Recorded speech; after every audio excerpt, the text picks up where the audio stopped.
Hola, ¿qué tal? Gracias por ver de nueva cuenta un video. Ahora vamos a hablar de la teoría de la compuerta del dolor y sus detalles importantes o relevantes que debemos de conocer. El día de hoy, el motivo de nuestro video es para eh, aportar algo a la materia de fisioterapia en ortopedia, que es impartida por nuestra profesora Viridiana Ortiz, y el video lo va a realizar un servidor, Juan Pablo Hernández Castro, como alumno. Y bien, vamos a hablar entonces acerca de la teoría de la compuerta del dolor. ¿Qué nos dice? Empecemos por la definición de dolor. ¿Qué nos dice que es el dolor? Bueno, el dolor es una experiencia sensorial emocionalmente desagradable. Siempre va a estar vinculada a una lesión tisular que ya está presente o potencialmente nueva. De entrada, ahí ya sabemos que el dolor es algo desagradable en general. Por otro lado, vamos entonces a hablar de que el dolor va a estar dividido en 4 partes. Esas partes será la nociocepción, la alodinia, la hiperalgesia y la hiperestesia. En el caso de la nociocepción, bueno, vamos a hablar que es un dolor causado precisamente porque los receptores nocioceptivos son activados a través de un estímulo que precisamente fue generado ya sea por una lesión, por una inflamación, por algún tipo de proceso inflamatorio, por un golpe, una contusión, por cualquier enfermedad. Y esto está dentro de los parámetros normales. ¿Qué quiere decir? Pues que viene un dolor agudo, que va a haber una reacción directa en proporción al tipo de golpe o de traumatismo sufrido, porque precisamente se activaron los nocioceptores. Entonces, hasta ahí vamos a hablar que la nociocepción es un dolor básicamente normal eh, en correlación con la lesión sufrida. Por otro lado, vamos a hablar de la alodinia. La alodinia es lo opuesto. La alodinia es acerca de un dolor donde no debería de existir dolor, a un estímulo donde no debe de estar presente el dolor.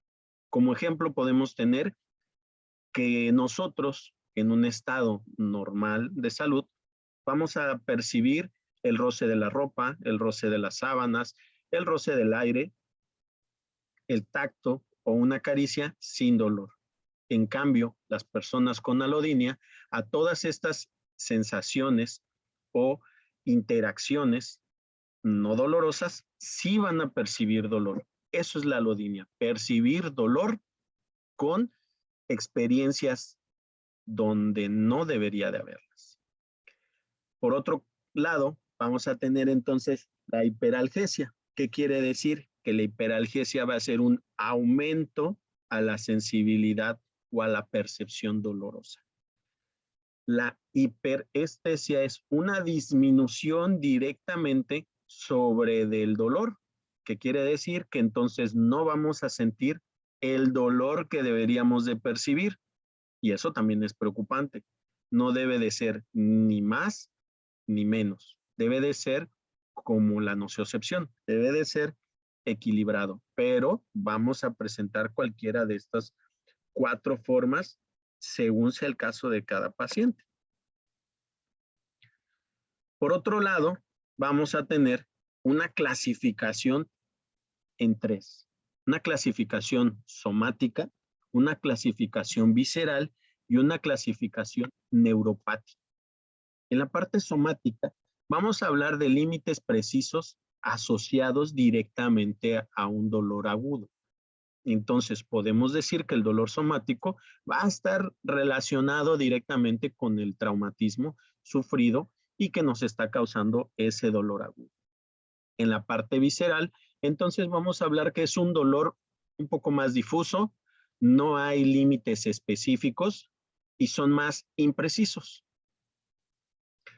En el neuropático, vamos a hablar que su origen es por alguna lesión o alteración de nuestras estructuras neuronales y que normalmente no describen los pacientes. Entonces, vamos a ver el visceral, que es difuso, no es específico.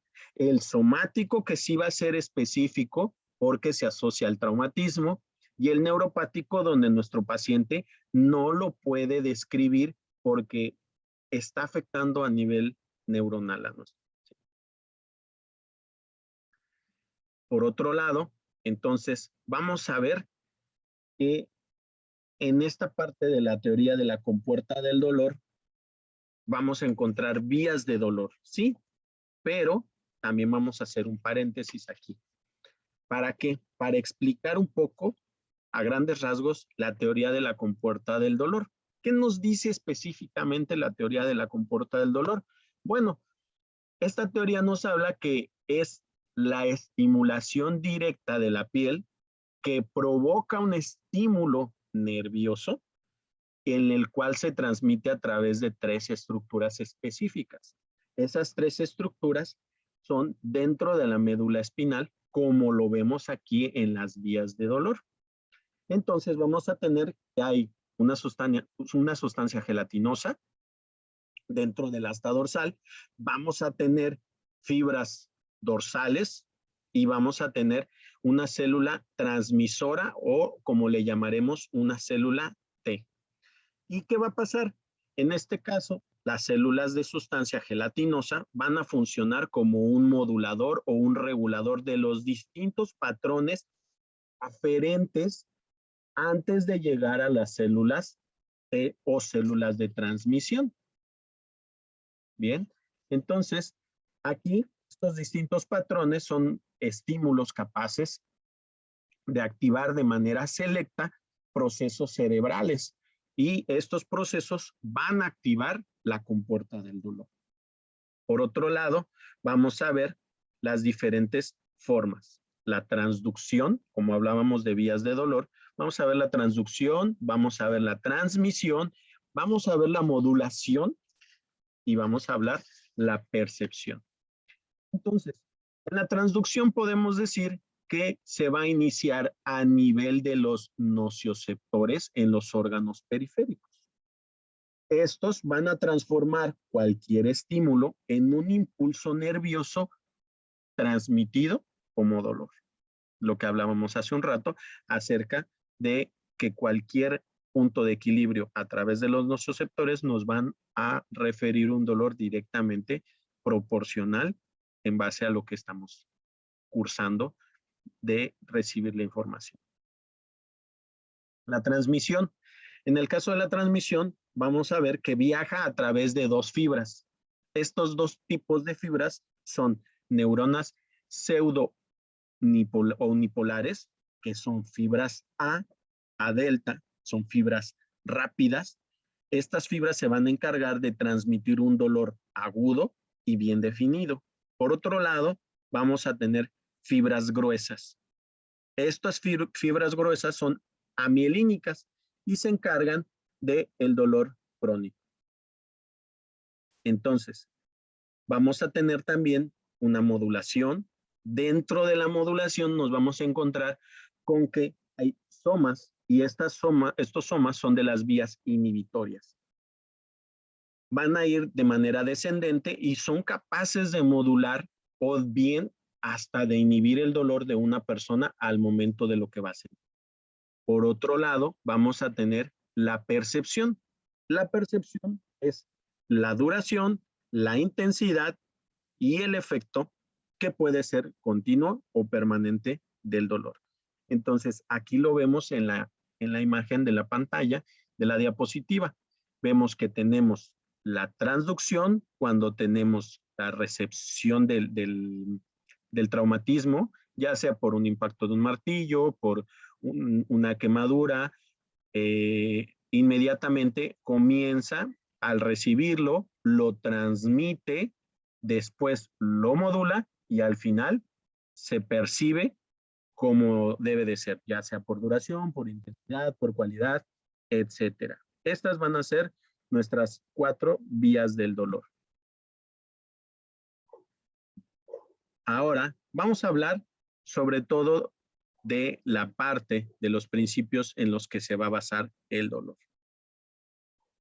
¿Qué vamos a tener? Pues vamos a tener impulsos nerviosos aferentes, vamos a tener una actividad de fibras A y B, vamos a tener impulsos, vamos a encontrarnos con fibras de diámetro grande y de transmisión rápida activa y vamos a tener células T o de transmisión como hablábamos anteriormente.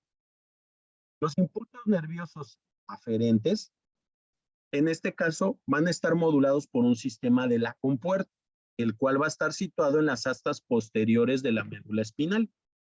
Por otro lado, vamos a tener un nivel de actividad de las fibras A y B, que son fibras nerviosas de diámetro grande.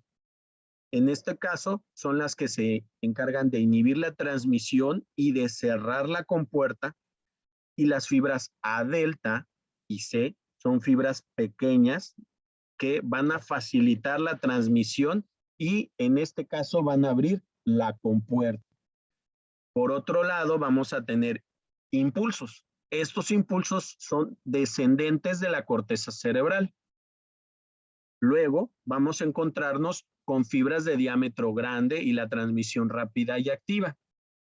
Los procesos cognitivos son específicos para influir en algunos tipos de actividad de nuestro sistema nervioso central y pueden ejercer algún tipo de control sobre la percepción de este dolor. Por último, nos vamos a encontrar con las células de transmisión o células T, que estas en la médula espinal van a exceder un umbral crítico que se va a poner en funcionamiento y esto va a hacer que se activen, es decir, nuestras áreas neurales van a recibir los patrones de conducta complejos y de experiencias de la característica del dolor. En otras palabras, lo que va a suceder es que se van a activar mediante las características y experiencias que ya tengamos adquiridas acerca del tipo de dolor que estamos recibiendo. Vamos a entrar un poco entonces a detallar la teoría de la compuerta del dolor. Dentro de la teoría de la compuerta del dolor, entonces vamos a ver, como en la gráfica que tenemos o en la imagen que tenemos en nuestra diapositiva, nos habla acerca del disparo de la neurona. El disparo de la neurona es una proyección determinada de sensación dolorosa.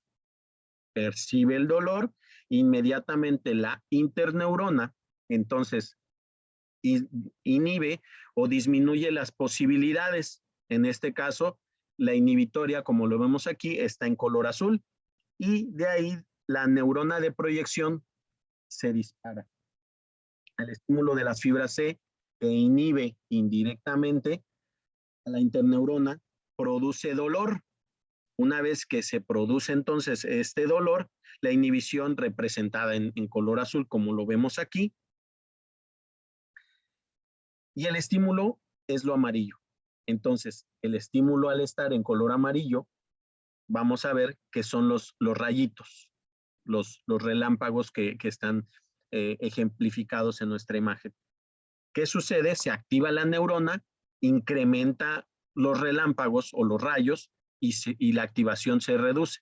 Entonces, en otras palabras, vamos a ver que la activación de las fibras A, beta, que son las que están en color verde claro, las de arriba, producen la estimulación de la interneurona inhibitoria, reducen o cancelan definitivamente la parte de que se responda al estímulo por medio de las fibras C. Entonces, aquí vamos a ver como nota importante que si un impulso de transmisión se inhibe lo suficiente a nivel medular, entonces la percepción de dolor se produce a nivel cerebral y esta se verá bloqueada. Básicamente, así es como estamos funcionando. La teoría de la compuerta del dolor nos habla de que podemos abrir o cerrar una compuerta en base a la percepción que tenga nuestro paciente acerca de los estímulos dolorosos y nosotros podemos ayudar dentro de la fisioterapia a que esa compuerta del dolor que está abierta la podamos cerrar, pero también podemos estar conscientes que una vez cerrada, un estímulo nuevo la puede volver a abrir. Espero que este video haya sido de su agrado, que la información haya sido lo más precisa posible y de su entendimiento. Muchas gracias.